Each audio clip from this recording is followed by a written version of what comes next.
নমস্কার বন্ধুরা, আমি খুশি। কেমন আছো তোমরা সবাই? আশা করছি সবাই সুস্থ আছো এবং ভালো আছো। আমিও বেশ আছি। আর আজ কিন্তু আর সকাল সকাল ঘুম থেকে উঠিনি।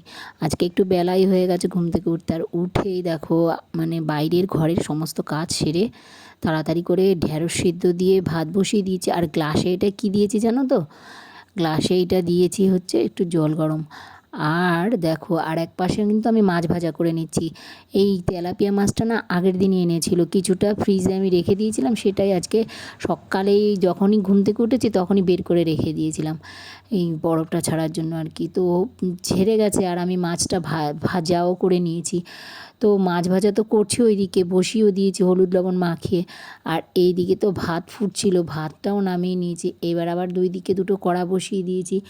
একদিকে ওই মাছ ভাজা মানে মাছ ভাজা তো করে নিয়েছি, তারপরে আর একটু অল্প একটু তেল দিয়েছি, দিয়ে নিয়ে তো জিরে ফোড়ন দিয়েছি। আর আজকে মাছটা রান্না করব আলু আর কাঁচকলা দিয়ে। তোমরা কে কে কাঁচকলা খাও বলো বলো কিন্তু। হ্যাঁ, আমরা কিন্তু খুব একটা কাঁচকলা খাই না। তার কারণ নাকি কাঁচকলা খেলে নাকি আমাদের বাড়ির প্রত্যেকের, যদিও আমারও হয়, মানে পটি কষে যায়। তো ওই জন্য আমরা কাঁচকলা একদমই খাই না, খুব কম। যখন একটু মানে লুজ মোশন হয় তখনই ওই কাঁচকলাটা খাওয়া হয়, তা না হলে একদমই কাঁচকলা খাওয়া হয় না।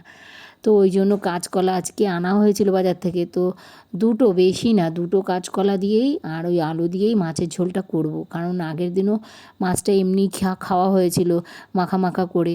তো আজকে ওই মাছটা, এই জন্য আমি আলু কাঁচকলা দিয়ে পাতলা, একদম পাতলা ঝোল করব আর কি। তো ওই জন্য আলু কাঁচকলাটা খুব ভালো করে ভেজে ঠেজে নিয়ে তারপরে তুলে রেখেছি। তুলে রেখে না না না তুলে রাখিনি, তুলে রাখিনি, আলু কাঁচকলাটাকে ভেজেই ওর মধ্যে মশলা দিয়ে দিয়েছিলাম। জিরে আর আদা বাটা, জিরে বাটা আর কাঁচা লঙ্কা দিয়েছিলাম, আর অল্প একটু শুকনো লঙ্কা দিয়েছিলাম। 4টে কাঁচা লঙ্কা দিয়েছিলাম। কাঁচা লঙ্কায়, এবারের কাঁচা লঙ্কায় মানে একদমই ঝালনি। একই মোটা মোটা কাঁচা লঙ্কাই এনেছি, কিন্তু ওগুলো না যখন দিয়েছে ওরা বোটা সমেত, মানে বুঝতেই পারিনি আমি, সেই কচি কচি কাঁচা লঙ্কাগুলো দিয়ে দিয়েছে, যার জন্য কাঁচা লঙ্কা একদম ঝাল নেই। তো ওই জন্য আমি 4টে কাঁচা লঙ্কা দিয়েছি, আর ওর মধ্যে দুটো শুকনো লঙ্কা দিয়ে ভালো করে বাটনা বেটে নিয়েছিলাম। নিয়ে তারপরে ওগুলো আর কি করেছি। আর এই দিকে দেখো মাছ ভাজা তো তুলেই রেখেছি, আর এই যে মাছের ঝোলে এই দেখো ভালো করে ভাজা হয়ে গেছে। আর তারপরে এই বাটা মশলাটা আজকে কিন্তু আর ব্লেন্ডারে বাটিনি, আজকে কিন্তু আমি একেবারে এই শিলনোড়ায় বেটে নিয়েছিলাম। বেটে ওই যে ঢেলে দিলাম, আর মশলাটা ভালো করে কষিয়েও নিয়েছি। আর এই দিকে দেখো উচ্ছে আলু ভাজা করব। তো উচ্ছে মানে একটু কম পড়ে গেছে, তাই ঘরে ছিল হচ্ছে গিয়ে কাঁকরোল। তো ওই উচ্ছে আলুর সঙ্গে 3-4টে কাঁকরোল ছিল, আমি বললাম কি দুটো তিনটে দিয়ে দিতে। তো ওর ঠাম্মা আর কি, ছেলের ঠাম্মা, আমার শাশুড়ি মা আর কি ওই কেটেছিল সবজিগুলো। তো ওই ওর সঙ্গে একটা রেখে দুখানা ওই কাঁকরোল দিয়ে দিয়েছিল ওই উচ্ছে ভাজার সঙ্গে।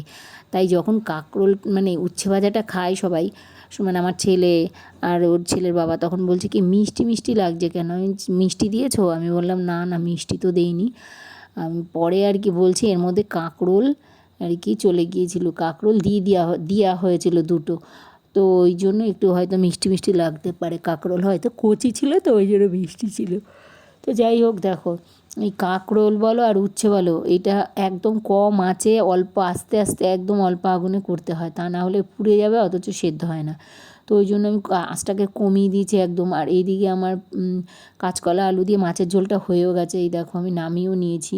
কেমন হয়েছে তোমরা কিন্তু বলো। আর এই যে ভাজিটা, উচ্ছে আলু কাঁকরোল ভাজি আর ঢ্যাঁড়স সিদ্ধ, আর ওইটা ঢ্যাঁড়স ভাজা করেছি হচ্ছে ছেলের জন্য। তো এই ছিল আজকে দুপুরের মেনু, আর এই দিয়েই দুপুরের খাওয়া দাওয়া আমরা করে নিয়েছি। আর তারপরে তো ঘুমাইনি, যদিও একটু ফোনের সঙ্গে মানে ব্যস্ত ছিলাম ফোনে। তো এটা ওটা এডিট এইগুলো করতে গিয়ে তারপরে হয়ে গেছে দেরি। আর তো মানে সন্ধে হয়ে এসছে, সন্ধে টন্ধে দিয়ে ঠাকুর পুজো সন্ধে এগুলো দিয়ে তারপর আমি রান্নাঘরে এসেছি একটু চা খাবো বলে। তো মানে চা তো করতেই হয়, তো এই সন্ধেবেলা একটা অভ্যাস হয়ে যায়, তবুও মাঝে মাঝেই খাই না। সকালবেলাটা আমার খেতেই লাগে, সন্ধেবেলাটা না খেলেও চলে, কিন্তু কেন জানি না একটা বাজে অভ্যাস হয়ে গেছে চা খাওয়া সন্ধেবেলা। তো আমার চাটা আমি করেই নিয়েছি, একদিকে চা করে নিলাম। আর ওই যে ছেলে তো দুধ ছাড়া খায় না, ঘরে ছিল না দুধ। তো ওই ছেলেকে জিজ্ঞাসা করলাম যে সন্ধেবেলা তুই কী খাবি? তা ও আবার বলছে মা খাবো, হচ্ছে, আমি বললাম যে তুই ছাতু খাবি না, হরলিক্স খাবি না, তাহলে খাবি কি? তাই কিছু অন্য কিছু তো তেমন একটা নেই ঘরে। তো যাই হোক ও বললো, আমি বললাম যে মুড়ি ভাজা খাবি? তো বললো হ্যাঁ খাবো। তো ওই যে ওই মুড়ি, দেখো ওই যে তেল কিছুটা এই কড়াতে ছিল, তো এই রান্নার পরে তেল ছিল কিছুটা, আমি ওই তেলটাই একটু কী যেন ওই যে উচ্ছে আলু ভেজেছিলাম না, তারপরে অল্প একটু তেল ছিল, না ভুল বলেছি, পাঁপড় ভেজেছিলাম আমি পরে পরে পাঁপড় ভেজেছিলাম, সেই তেল অনেকটা রয়েছে, সেই তেল থেকে একটু তেল আমি ওই ওই কড়াতে দিয়ে দিলাম যে তেলটা গরম হোক, তারপরে আমি মুড়িটা ভাজবো। তো আর এদিকে আমি চাটা করে চাও খেয়ে নিচ্ছি, রান্নাঘরে বসে বসেই আজকে চাটা খেয়ে নিলাম। আর এদিকে মুড়ি ভাজতে ওই কড়া বসিয়ে দিয়েছি, আর তেলও তো দিয়েই দিলাম, আর মুড়িটাও দিয়ে দিলাম। আর এত বেশি মানে একটু শুকনো লঙ্কা দিয়ে নিয়েছিলাম, ওই তেলের মধ্যে একটা শুকনো লঙ্কা ফাটিয়ে দিয়ে দিয়েছিলাম, তাহলে না মুড়ি ভাজাটা খেতে দারুণ লাগে। আর একটু নুন ফেলে দিয়েছিলাম, তাহলে খেতে খুব ভালো হয়। তো মুড়ি তো দেখো দিয়ে দিয়েছি, দিয়ে বেশ অনেকক্ষণ নাড়িয়ে নাড়িয়ে নাড়িয়ে নাড়িয়ে মুড়িটাও আস্তে আস্তে ভাজতে হয়, জোরে দিলে পুড়ে যাবে, তো ওই জন্য আস্তে করে দিয়েই ভেজে নিচ্ছিলাম। আর এদিকেও দেখো নাড়িয়ে কিছুক্ষণ নাড়িয়ে দেখি তেলটা বেশি হয়ে গেছে, তো ওই দেখো মুড়ির কৌটো খুলে আমি আরেকটু মুড়ি দিয়ে নিলাম, কারণ কি বলো তো, তেল বেশি হয়ে গেলে সেই নাক জ্বলে, নাক মুখ জ্বলতে থাকে, তো ওই জন্য আমি ভাবলাম না আরেকটু তেল দিয়ে দিই, এই আরেকটু মুড়ি দিয়ে দিই, তাহলে ভালোই হবে। তো ওই জন্য দেখো আজকে আমি অনেক কিছু খালি ভুল বলছি, তো যাই হোক তোমরা একটু ক্ষমা করে দিও আর কি। তা এবার ওই চাটা খেতে খেতে মুড়িটা বেশ অনেকক্ষণ ধরে ভেজে নিলাম, যেই আর কটা মুড়ি দিয়েছি না শুকনো, তারপরে তেলটা চলে গেছে, বেশ ভালো হয়েছে এবার মুড়ি ভাজাটা। তো বেশ খানিকক্ষণ ধরে মানে কড়কড়ে একদম মুড়ি ভাজাটা করে ছেলেকে দিয়েছিলাম। তো ওই ছেলে মুড়ি ভাজা খেতে ভালোই বাসে, আর ছেলের বাবা তো আরও ভালোবাসে, মুড়ির থেকে চিড়ে ভাজা করে দিলে আরও ভালো খায়। তো এই দেখো আজকে কিন্তু এখানেই ব্লগটা শেষ করে দিচ্ছি। দুপুরে তোমরা দেখেছো কী দিয়ে খাওয়া দাওয়া করেছি, কী রান্না করেছি, তাই দিয়েই রাতের খাওয়া দাওয়া কমপ্লিট বা সেরে নেবো, যেটাই বলো না কেন। তো ব্লগটা এখানেই আজকে শেষ করছি। কাল আবার নতুন একটা দিন আর নতুন একটা সময় আর নতুন একটা ভিডিও নিয়ে তোমাদের সামনে হাজির হয়ে যাব। আজকের ব্লগটা তোমাদের কেমন লাগলো তোমরা কিন্তু কমেন্ট বক্সে জানাতে ভুলো না কিন্তু। আর দেখো মানে প্রতিদিনই তো প্রায় অনেকটাই সকালে উঠি, খুব কমই দেরিতে উঠি, তো আজকে তো অনেকটাই দেরি হয়ে গেছে, যার জন্য সকালের কোনো আশিবাসি কিছুই তোমাদের দেখানো হয়নি। যা আমার একটা ফুল গাছ ছিল, সেই ফুল গাছটাতেও মানে আমি তো ভেবেছিলাম পুরো ফুল গাছটা মরেই গেছে, কিন্তু মরেনি এখনও, দেখলাম কি সুন্দর করে নতুন পাতা গজিয়েছে, সে বলবার মতো না। দেখবে কিছুদিন বাদেই আবার ফুল ফুটবে, আবার আমি ওই গাছটা থেকে ফুল তুলবো, তখন তোমাদেরকে ভালো করে দেখাবো। এখন তো ওই গাছে শুধু পাতা হয়েছে কেবলমাত্র, বেশ কচি কচি পাতা হয়েছে গাছটাতে, ভরে ঝেঁকে পাতা হয়েছে, আমি তো ভেবেছি মরেই যাবে, কিন্তু মরেনি গাছটা।